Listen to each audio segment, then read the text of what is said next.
¿Cómo estamos, amigos de Roda 21? Pues les damos la bienvenida a un programa más que tiene que ver con la cuestión del rock y nos estamos especializando en el rock urbano. Y bueno, el día de hoy vamos a tener grandes entrevistados en este programa.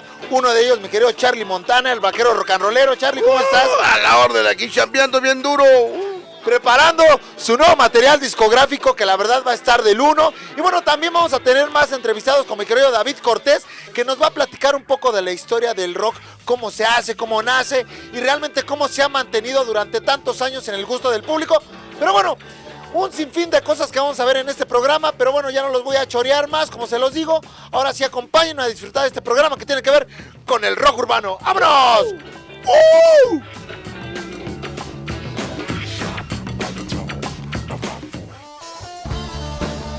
En nuestro país, el origen del rock se dio a finales de los años 50. Sus primeros representantes fueron jóvenes de la clase media y alta, pues ellos tenían el poder adquisitivo para costear instrumentos como guitarras, baterías, pianos y micrófonos que en ese entonces eran demasiado caros. Aquella primera generación de músicos se inspiró en el rock que se producía en Estados Unidos y Gran Bretaña, y así fue como nacieron los primeros éxitos de este género en México. Los músicos seguían siendo de clase media y alta, y después del Festival de Avándaro en 1971, el rock se vio satanizado en nuestro país. No había radiodifusoras que quisieran poner rock ni foros que aceptaran organizar conciertos. El rock se vio empujado a la clandestinidad, pues los jóvenes buscaron lugares en donde tocar y escucharlo sin importar que fueran lugares insalubres, con pésima acústica y ubicaciones desconocidas, a las que las clases bajas comenzaron a tener acceso, y fue entonces que surgió el rock urbano. Ese que está en las entrañas de la ciudad y que cuenta historias de la vida cotidiana, de la sociedad, del amor, desamor, corrupción, delincuencia, adicciones, peleas y temas tabú para otros géneros musicales. Y bueno, banda, damos la bienvenida a este programa de rock urbano, precisamente a mi querido David Cortés, periodista y escritor y experimentado en la cuestión rockera. Mi querido David, ¿cómo estás? Muy bien, gracias por la invitación. Pues como te digo, nos sentimos privilegiados de estar aquí y bueno, ahora sí a lo que nos trajo. Primeramente estamos hablando de un programa que tiene que ver con la cuestión del rock urbano en especial, pero platícanos primeramente el origen de cómo nace el rock aquí en México. Bueno, pues el rock en México llega como una réplica de lo que está pasando en Estados Unidos con el rock and roll, y las primeras bandas se empiezan a formar, digamos que por allí de fines de los años 50 o 56 en adelante. Ya iban a ser los 60, ¿no? Por ahí. Sí, pero eran bandas que pues eran muy inocentes, ¿no? O sea, digamos que el ambiente era incluso hasta familiar. Es lo que todos nosotros conocemos ahora como los años dorados del rock and roll, y que después empiezan a darse los exponentes como Angélica María, Alberto Vázquez, que los separan de los grupos o los empiezan a lanzar como solistas, y pareciera que ahí se iba a acabar el asunto, pero resulta que como a mediados, como 63, 64 llega de Tijuana Javier Batis, y entonces se trae toda la mugre que el rock de verdaderamente tenía, viene y se la trae para impregnarla aquí, porque él es el que abre mucho el espectro y cambia el sentir de los jóvenes hacia lo que es el rock, porque antes de él no sabíamos que el rock tenía una parte negra muy importante de sus componentes. Él fue el parteaguas. Sí, eso es el parteaguas, y a partir de allí pues es toda la invasión, la famosa invasión del norte, que llegaron las bandas de Tux Tux, los Tijuana Five, muchas agrupaciones, ¿no? Que después derivarían pues, en una brillante época que es la segunda mitad de los 60 hasta el año 71, yo creo que es cuando llega el Festival de Banda. Y bueno, me dices tú, David, que te tocó ver el nacimiento de las bandas que hoy en día están consolidadas, que ya llevan más de 30 y tantos años tocando rock. Una de ellas fue precisamente los Caifanes. Sí, pues a mí me tocó, yo tuve incluso la suerte de entrevistarlos varias veces, de viajar con ellos afuera de México ya cuando tenían éxito, pero pues era interesante verlos crecer, porque los veías en el ensayo a veces y luego ya en los foros y cómo empezaban a aglutinar gente, y pues sí fue muy interesante, sí fue muy padre ver cómo crecieron estas bandas, ver a ellos, a Café Tacuba, a Santa Sabina, a La Maldita Vecindad, a La Castañeda. Pero bueno, las bandas más representativas para ti en la cuestión del rock urbano. Bueno, ya mencioné al Tri, pero bueno, también habría Sería que... la más popular y como la pionera, ¿no? Sí, depende. Pero ya después, digamos, el Aragán, está Lit and Roll, Charlie Montana, la banda Bostic, aunque no me gusta mucho, pero pues Interpuesto, ¿no? Isis, Sur 16, Juan Hernández y su banda de blues. Y bueno, ya para cerrar, pues bueno, por ahí decía, ¿no? El rock es un deporte, hay que practicarlo. Así todos los días, desde las 6 de la mañana, conecten sus audífonos y cuando se duerman también pónganse los audífonos. Y como decía, pues descanse mi cuate Francisco Zamudio, es que el rock no es lo más importante, es lo único. Perfecto, David, muchísimas gracias. No, gracias a ustedes, un placer. Perfecto, seguimos con más. Y bueno, carnalitos, seguimos en este programa que tiene que ver con el rock urbano y ahora estamos con un ícono precisamente que se desprende de todas estas grandes bandas que marcaron una generación en el rock urbano, como ya lo mencioné. Mi querido Charlie Montana, ¿cómo estás? Aquí a la orden, queridos hermanitos, queridos 5 fans, un abrazo fuerte desde este foro. Y bueno, ¿hace cuánto fue que empezó tu carrera y cómo fue que empezó? Oficialmente ya ganando feria y ya seriamente sea con Vago en el 83. Tengo opiniones como el 79 con banditas de garage, pero en el 83 empiezo a tocar realmente y no tuve infancia en el rock porque llegué con Vago y Vago y estaba tabulado, casi al año grabamos nuestro primer disco. Ajá. Y ahí empezó toda la onda, empezamos haciendo covers como medio año, un poco más, y se cortó y empezó ya la onda original. Y a partir de entonces, hoy hace ya 35 años, este año era 36, y ha sido fructífero, he grabado 29 discos y ¡órale! Ha sido muy divertido, realmente es una verdadera fiesta del rock and roll. Se me ha catalogado como rock urbano, no tengo un pedo en el término. Cuando empezamos nos decían que éramos energía heavy metal, Vago era muy ruidoso y Mario era muy glamuroso, nos comparaban con los New York Dolls, pero en el año 92 hubo 2 banditas de este rollo urbano y por onda de ellos se le bautizó en general a toda la etiqueta.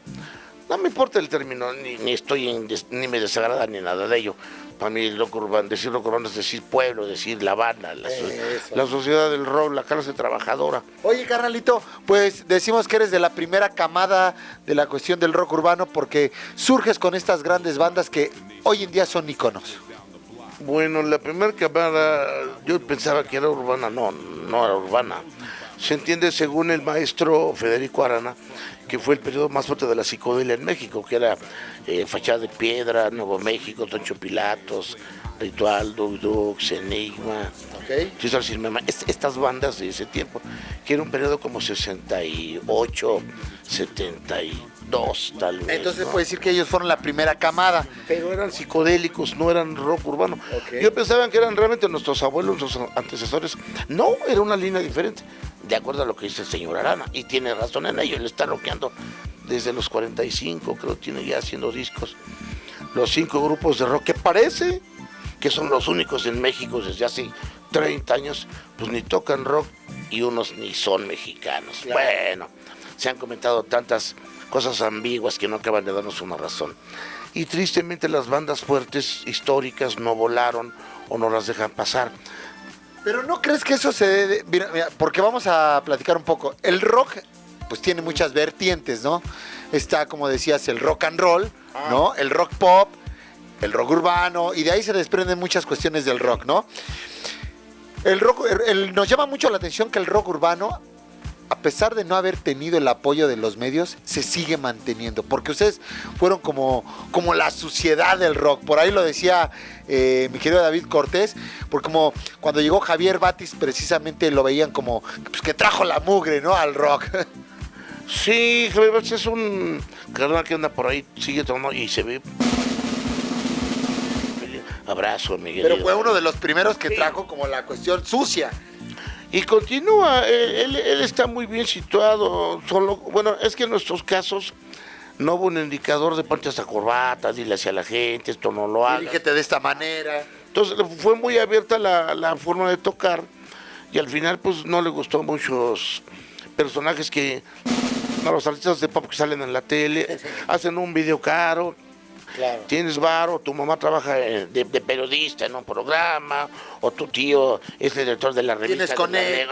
Es como el rollo, ¿no? O sea, al Vive Latino van 160 bandas y va uno segundo el rock urbano. No sé si sea bueno o malo, no me importa. Lo que es cagado es de que salimos a la calle, vamos a la tienda, nos subimos al metro, caminamos y saludo a 10 Y la banda los topa, exacto. saludo a 10 carnales, ¿no? He ido alguna vez a Televisa y saludo a los pintores, choferes, barrenderos, cocineros, pero a los de corbata y los bonitos no, nomás a la banda, ¿no? Entonces es un orgullo ser parte del pueblo. Yo me considero más como Resortes o Tintán o el Piporro o Clavillazo. Esos eran de pueblo. Que como un artista pop que salga en la tele, que esté de moda. Yo me siento más ya como parte del pueblo, como Chava Flores, por ejemplo, ¿no? Oye, mi Charlie, pues la verdad que gusto seguir escuchándote, que sigues con toda la actitud de seguir chambeando, de no quedarte estancado. Y bueno, ¿tú hoy cómo ves al rock en México en la actualidad?